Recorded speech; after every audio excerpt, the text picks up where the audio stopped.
I don't believe all these years what mom was telling me. Uh, can you come over? I want to see you and I've got something to show you. So we're surrounded by a lot of people, as you can imagine. So within like an hour or two, we're on a plane back to UK. We stayed in overnight in a hotel around the corner from her house. Uh, we walked around the next morning. I'm so nervous and crying. We can hardly walk. Um, the wife's holding me up. And as we're stepping up to the door, I said to Jen, I can't do this. I can't do this. Still makes me upset today. And I couldn't knock on the door, but she opened the door unexpectedly. And Lindsie, we hugged, we cried. It felt like an hour. It's probably a minute. And she took me, without any words, she took me by my hand and she walked me into her living room and she handed me my 3-month-old granddaughter. Right there and then, I knew I was doing the right thing, Lindsay. I knew. That girl is my lead therapist in my Manchester office today. Hey friend, welcome back.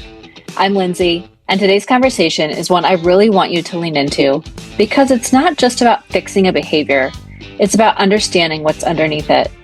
Today, I'm joined by Dr. Robb Kelly, PhD, a world-renowned addiction expert who's known for one core belief: treat the problem, not the symptoms. Robb has spent decades working with addicts and alcoholics across the world, and what makes his work especially powerful is that it's not just professional, it's personal. He's a recovered alcoholic himself, and he shares parts of his story in this episode that are raw, real, and honestly unforgettable. And even if you're thinking, addiction doesn't apply to me, I want you to keep listening because we also talk about things like the subconscious mind and why willpower isn't enough, how trauma gets stored and shows up as patterns you can't seem to break, the link between addiction and food, emotional eating, and self-sabotage, and simple daily practices you can start using right now to begin shifting your internal dialogue. As always, the content shared on PCOS Unfiltered is for informational and educational purposes only. The views and opinions expressed by the hosts and guests are not intended to serve as medical advice. Always consult with a qualified healthcare professional before making any changes to your diet, exercise, or treatment plan. The information shared is based on personal experience and expert interviews and is not a substitute for professional medical guidance. This conversation is about healing at the root, so you can stop living in the same loop and finally feel free. All right, let's get into it with Dr. Robb Kelly.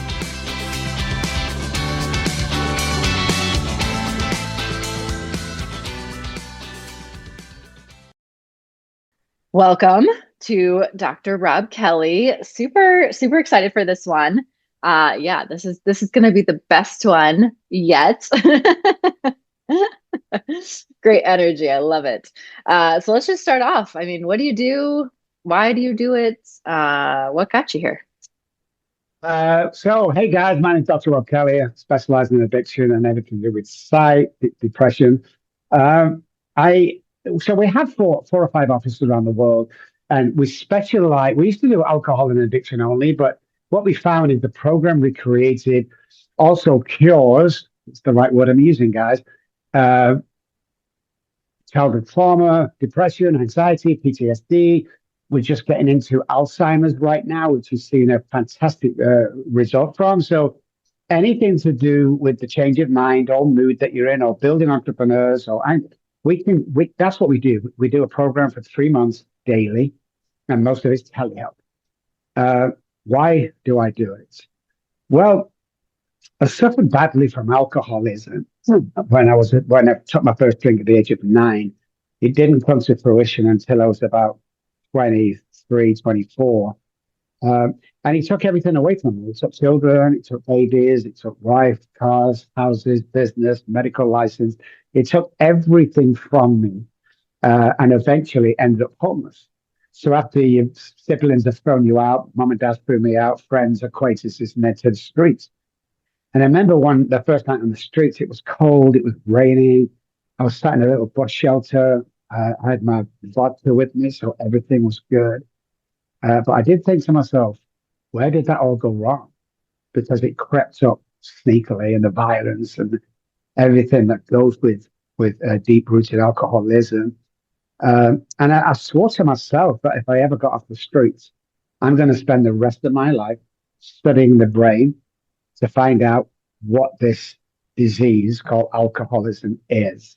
And that's what we've done. We're kind of the leading researchers right now on all of the above. And I have one of their minds that I'm either going to do something to be the best in the world or I'm not going to touch it.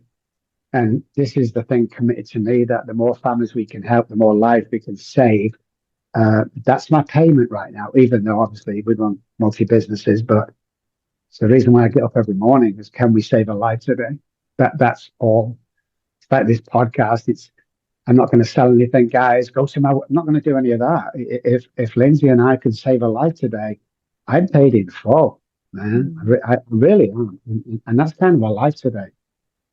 Yeah. Yeah. I mean, yeah, that's why I do this. I mean, I see the numbers for listeners and everything, but to me, if it's just one person that I'm affecting, that I'm opening their mind to start a healing journey into what is actually possible, that's why I do it. Yeah. Yeah. So yeah, let's talk a little bit more about kind of your methods a little bit, your background a little bit more, all that stuff. I grew up on the projects, guys, which in England are called council estates, low income. Government pays 80% of the rent for you. Very rough. So I learned how to fight at an early age. Lots of violence on the what we call estate. I don't know how many hundreds of thousands of people lived there, but yeah, it was kind of no money around, but plenty of love. Went through a lot of childhood trauma I didn't know I had until many, many, many years. And to some extent, 3-4 years ago, when I finally discovered something that my subconscious memory had blocked off for me to save me going insane. And I cleared all that up. And homeless at 24, like I say, parents cut me off, didn't want anything to do with me. And it was like being in hell. I was abandoned. I was ashamed. I was embarrassed. I embarrassed my family so many times. I embarrassed my 2 little girls so many times. I was waiting to die, which I did twice on the streets. I died twice in Manchester. And the guys that brought me back to life, I hated those guys for that, because I didn't want to live. I always tell people I didn't actually go to hell when I was on the streets, but I could sure see from where I was. There's no doubt about that. And the suicide attempts and stuff like that, So it's a personal journey for me. I've been doing this for roughly 30 years, 20 in America, to the highest standard, again, all or nothing. And you get to a place with yourself, I think, where 2 things happen. One, I have enough. I don't mean money. I mean, obviously, I run businesses, the money's there, but I have enough. And not a lot of people can say that.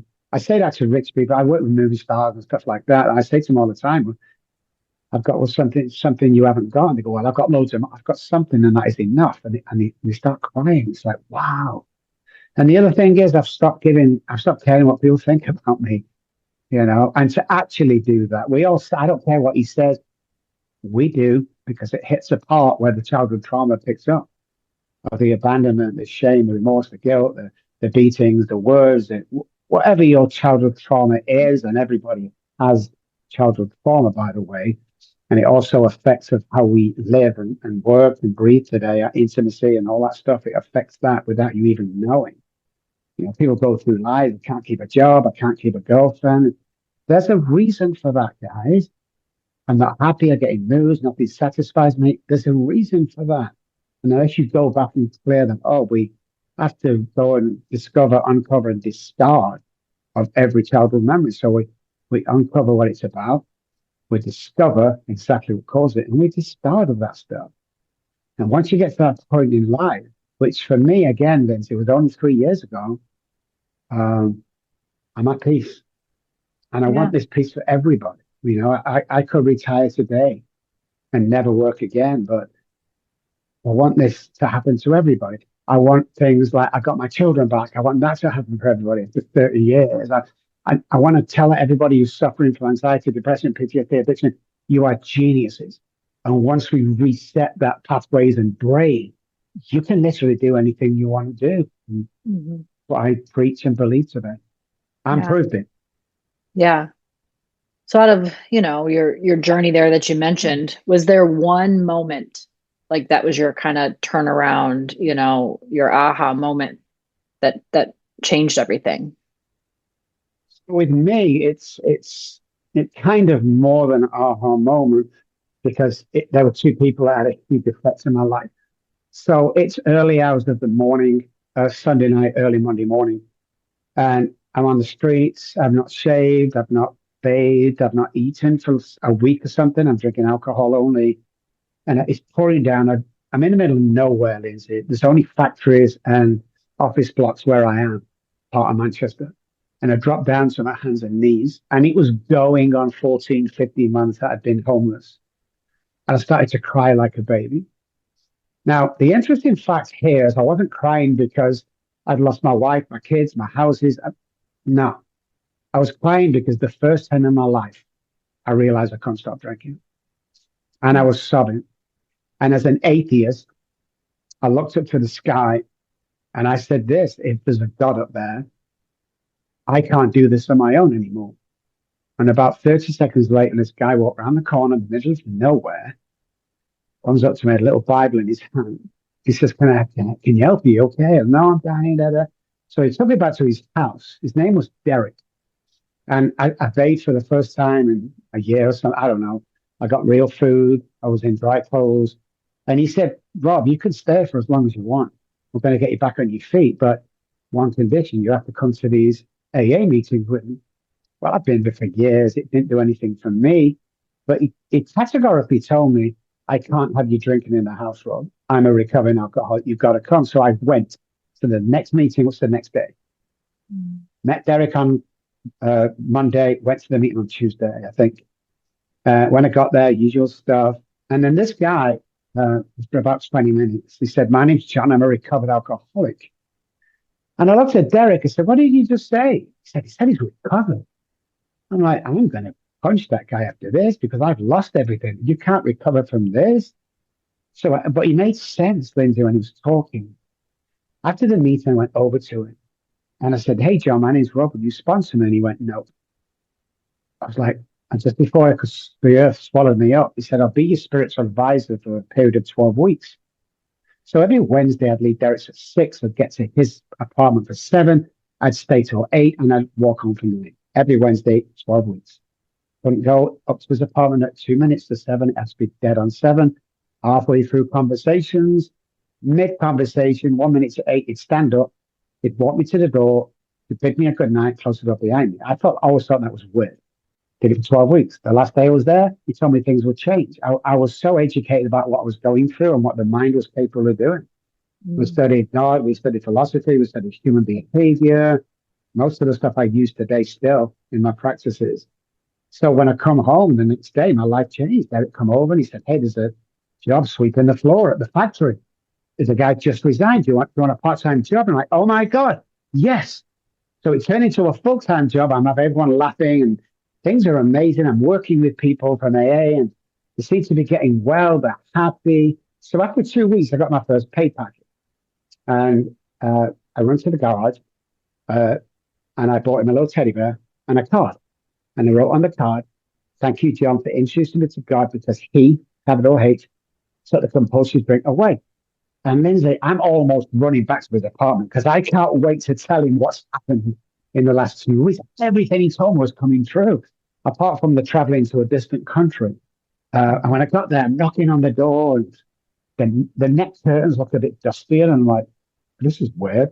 So the woman on the right-hand side came out, and she says, can I help you, love? I said, yeah, where's John? He's like, is he out?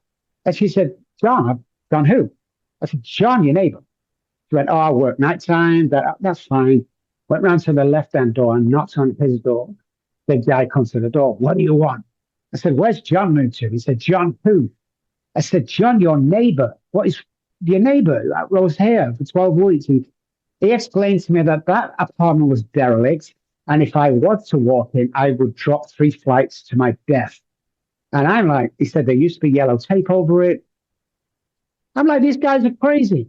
So I goes back to the meeting the next night. that I'd not been to before, and since I met John a couple of months. And I went in hoping that somebody would recognize me. And the chairman was like, Rob, oh my God, good to see. And I'm thinking, oh, thank God for that. I'm not going insane. And I said to him, does John still come here? And he said, John who?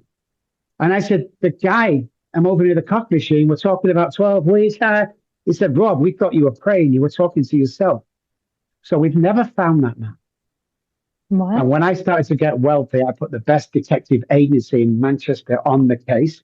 Cost me a lot of money. Nobody could find him. There's no evidence of him.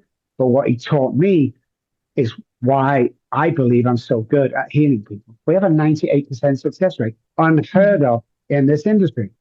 It's insane what we're doing right now. But yeah, it came from him. So that was my turnaround. Wow. Wow. That's, yeah, powerful and amazing. I mean, wow. So I mean, yeah, let's kind of dive into what, we'll just skim the surface because we could obviously go on for hours if we dive in too deep. But, with the brain, you mentioned the subconscious, which is a lot of what I even talk about with my clients. I was introduced to some of that with a mentor of mine, a couple of years ago, almost a couple of years ago now. And that's been a huge turnaround, for things, for me, for my business, for working with my clients, because we can tell them all day long. And most people know what they should and shouldn't eat and what they should and shouldn't do. But to get it to actually stick, which was always my goal. Like when I had the gym, I couldn't understand why some people, couldn't keep results. Some people didn't get results. Some people got amazing results. Like I knew there was always something missing. And as I started my health coaching practice, I think subconscious mind was a big aha for me in the fact that I'm like, this was the missing piece here. So can you maybe dive into that a little bit? Yeah. So when we get up in the morning, there's two parts of our mind fighting: conscious brain, subconscious brain. Unfortunately, during the night, between the hours of around 3 and 5 on a normal circadian sleep pattern, is when the body is at its rest, where there's no oxygen, hardly. You're just getting enough to just about stay alive while the repair goes on. It's also when most people die of natural causes, it'd be on a normal circadian sleep pattern between them hours. So when we wake up in the morning, what the subconscious brain loves is hypoxic situation. So the subconscious brain actually wakes us up. Unless we get rid of that guy and introduce the conscious brain from the first 10 minutes you get up, this guy, the horrible guy, is going to run your day. So we have a routine that gets rid of this guy and introduce to the conscious brain, because the conscious brain loves oxygen. So we flood the body with oxygen first thing. We go out the door and this guy is going to run the day. But, and here's the but, the subconscious brain is behind and following you and looking for the slightest thing to go wrong, grab it, and now he's in charge. So when people say to me, Dr. Robb, I've had a really bad day, my answer is always the same. Good question. Was it really a bad day? Or was it 5 minutes you strung out all day? And it's always the 5 minutes. We have a subconscious brain that wants to kill us and make it look like an accident. So when you talk about the subconscious and conscious brain, the subconscious is where we keep every bit of trauma, every thought pattern, image, everything. Trillions upon trillions upon trillions of thought patterns are stored there. What the brain does very cleverly is it blocks the trauma away from the conscious brain and the prefrontal cortex so we don't go insane with some of the stuff. But our behavior, our actions, our not keeping jobs, all this stuff that goes wrong in life, that's the actions from that stored childhood trauma. So when we introduce the conscious brain is now. Like, if you think about it right now, it's 12:21 p.m. where I am. Am I enjoying this moment? Am I really living in this moment? Or is my head saying, well, I did this and next week and after you, I've got to get the mail to. No, because I have no control of it. What I have control of is this now. And the more people realize it, that is now is all we have. God forbid each one of us should do something later and get killed by a bus or something. God forbid. But we don't know. So most of the stuff we're anxious about never happens. Never, well, 94%, I think, never happens. Most of the things we're depressed about, we're living in the past.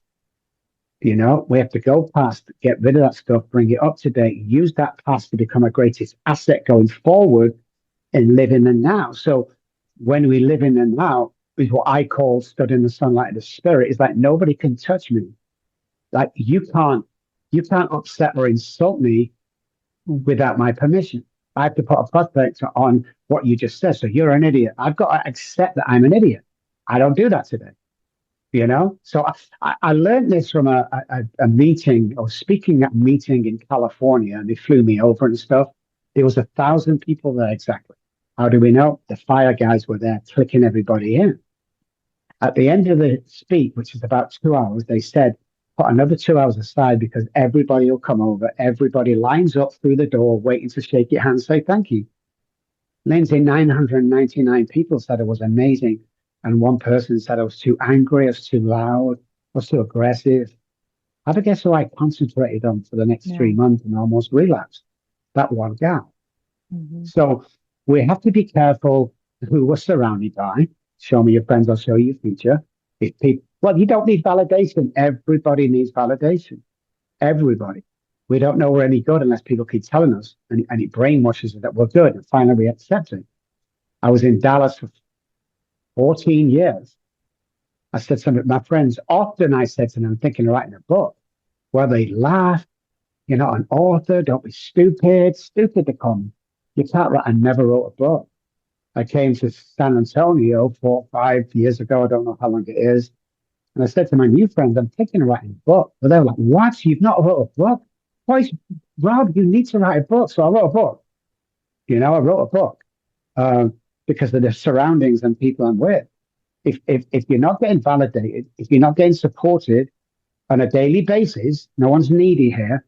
Watch your ego, Rob. My ego went when they took my kids off me. Mm-hmm. And my daughter was begging me not to go. My daughter was begging me to stop drinking at 83 years old. That's where my ego went. See, this is 20 odd years, 30 years. I don't know how long it is of walking with God or spirit or whatever you want to call it. And I have confidence. I used to walk in a room, Lindsie, for years and years and years. I used to sit in the corner so nobody could see me.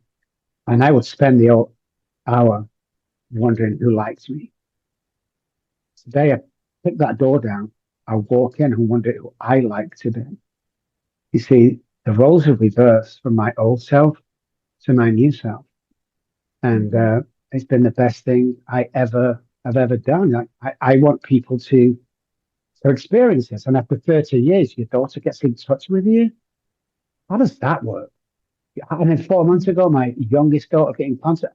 How does that work? There's something going on. If you do the right thing, if you help people, don't worry about the money will take care of itself. If you genuinely want to help people, these are the rewards you get back in life and all the stuff. So if you're going through some stuff now, guys, it's a learning. It's your semester at Harvard, no matter how bad it is, because once you come out, and you will come out, then you'll sit down one day and somebody will come up and say, what do you know? You've never lost your check. You've never been checked. You never check. I've been through everything that you're suffering from, and I know the way out. And every time that's why I said before, it's what I get up in the morning for. So the story goes that 4 years ago, my daughter texted me a messenger in the middle of the night. I'm a concierge doctor, so I work with a lot of A-lists. So when the phone goes, I have to answer it. Messenger, look, I'm squinting at it. It's my daughter, Charlie. She says, hey, Dad. Guys, she called me Dad. She says, hey, Dad, after 30 years, it's about time. I don't believe all these years what Mom was telling me. Can you come over? I want to see you, and I've got something to show you. So we're surrounded by a lot of people, as you can imagine. So within like an hour or two, we're on a plane back to UK. We stayed in overnight in a hotel around the corner from her house. We walked around the next morning. I'm so nervous. I'm crying. We can hardly walk. The wife's holding me up. And as we're stepping up to the door, I said to Jen, I can't do this. I can't do this. Still makes me upset today. And I couldn't knock on the door, but she opened the door unexpectedly. And Lindsie, we hugged, we cried. It felt like an hour. It's probably a minute. And she took me, without any words, she took me by my hand and she walked me into her living room and she handed me my 3-month-old granddaughter. Right there and then, I knew I was doing the right thing, Lindsie. I knew that girl is my lead therapist in my Manchester office today. Wow. Yeah. Wow. So yeah, everything can turn around. Everything, you can train the mind to program the brain that runs your day. 100%, we've proven that time and time again. yeah.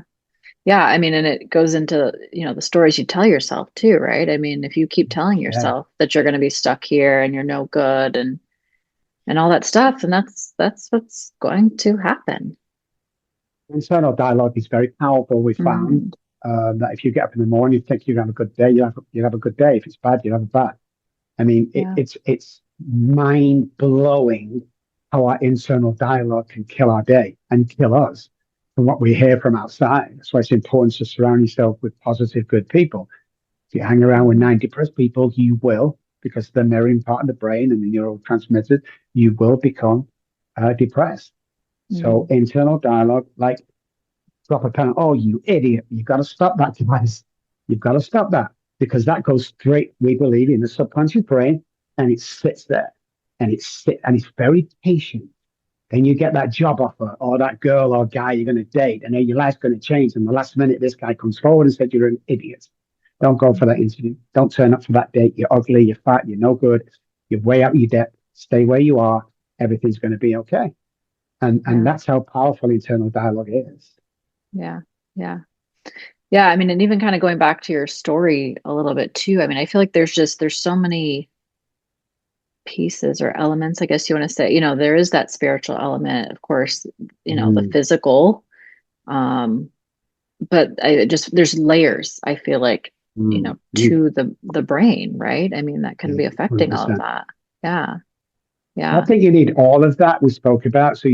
So our studies have shown this, couple of things in recovery, that when we have a change of mind, so when we change neural pathways and repattern, we have this software here. When we repattern the neural pathways, and when you have a connection of your power in your mind to another power, your DNA changes. You can look it up, guys, with my name. Just look it up. It's ever so slightly, but your DNA changes. Now, why is that important? One might ask oneself, well, you're not the same person as you was clinically. Never mind psychologically, clinically, medically, you're not the same person. And if you keep telling yourself this and do things that we're not supposed to do, I'm not supposed to be here doing what I'm doing. I'm supposed to be dead.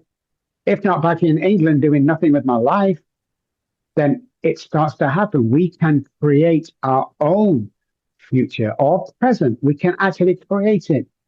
When I first came here, Lindsie, I used to say one thing, and I still say it today. You can do anything in the world that you want to do, and you can achieve anything that you want to achieve. And they used to say to me all the time, well, I can't be president of the United States. Let's forget our political views. I'm not into politics whatsoever. But you can't deny we're a businessman running the country with no experience whatsoever. So don't dare tell me you can't achieve your dreams. Somebody's put that there. Yeah. Yeah. Are there any practices that somebody could implement, today to kind of start changing changing that internal dialogue and changing those stories? I'm going to rock your world, you guys, okay? With 3 simple exercises and something to do while you're going around your day. We talked about the subconscious brain waking us up. How do we get rid of that guy? Well, here's what we do. We stand up and hold on to something as soon as you wake up. Remember, hypoxic situations, subconscious brain.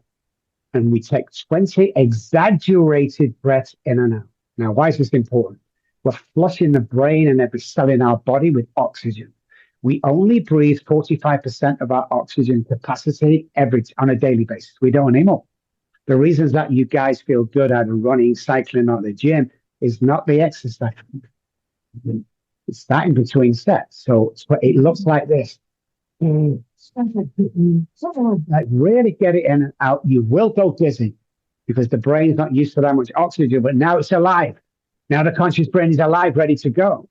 Now let's change some pathways and what people think about us in our mind.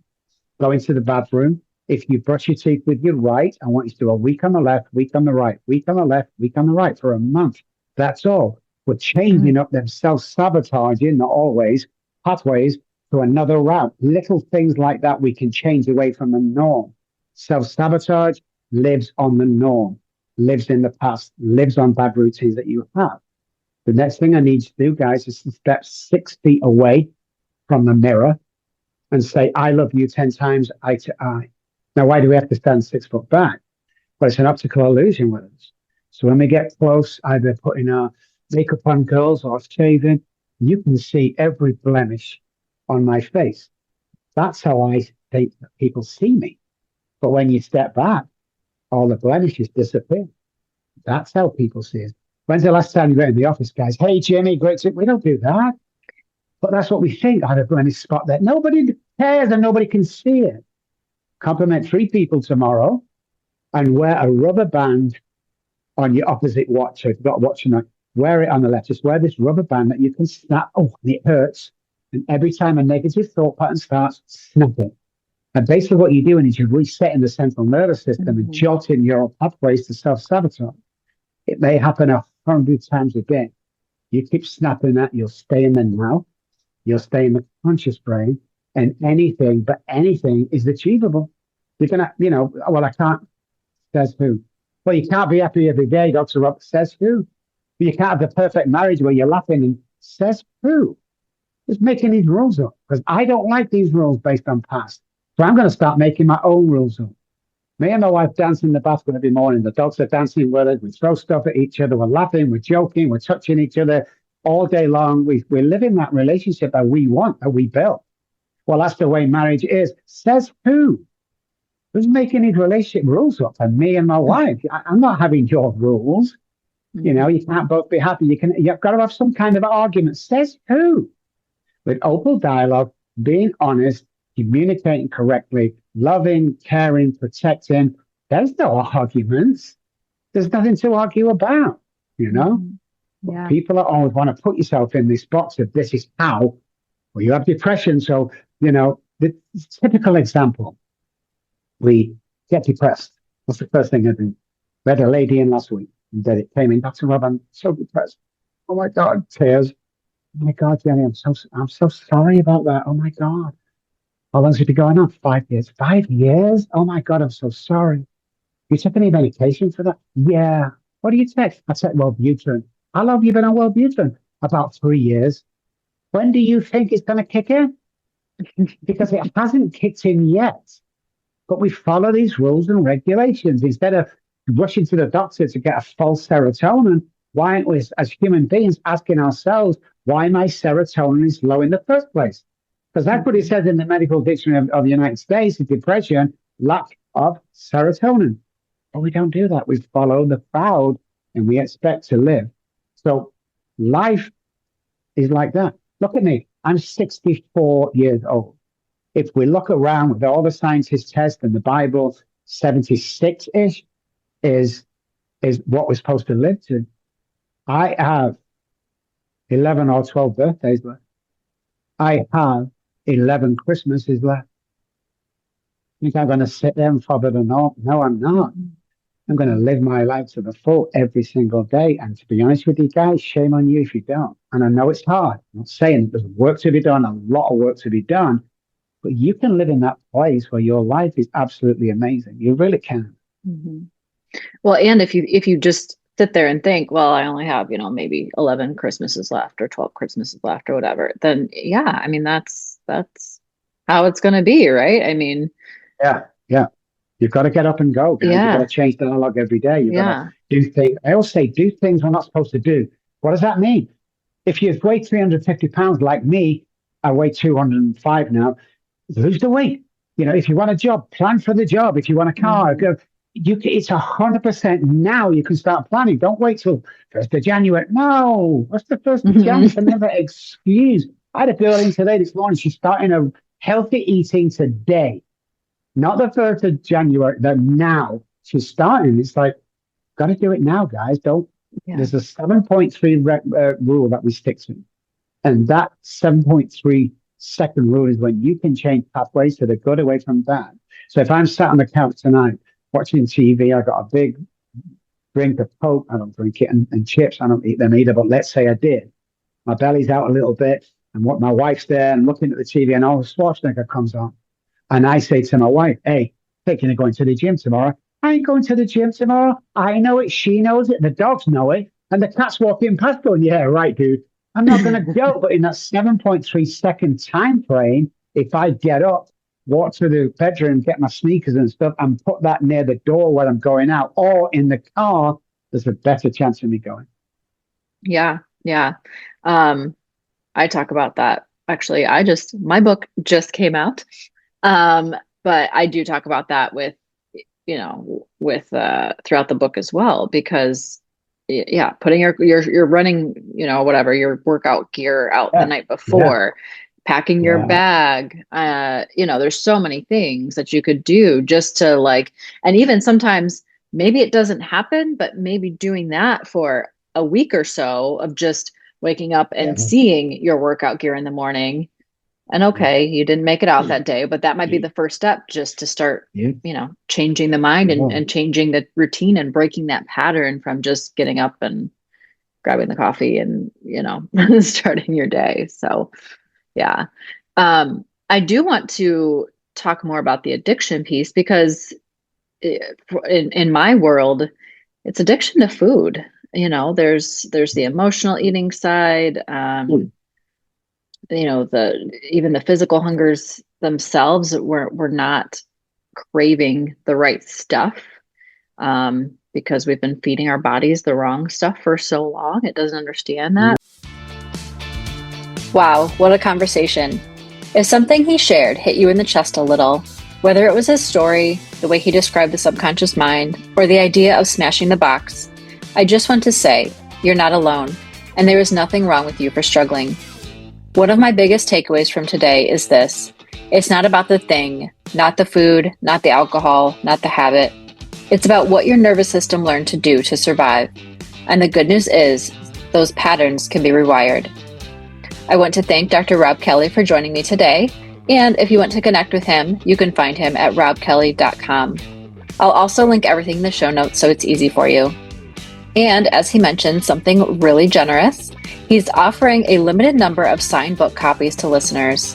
So if you want one, reach out to me or follow the instructions in the show notes, and we'll make sure you have what you need to get connected.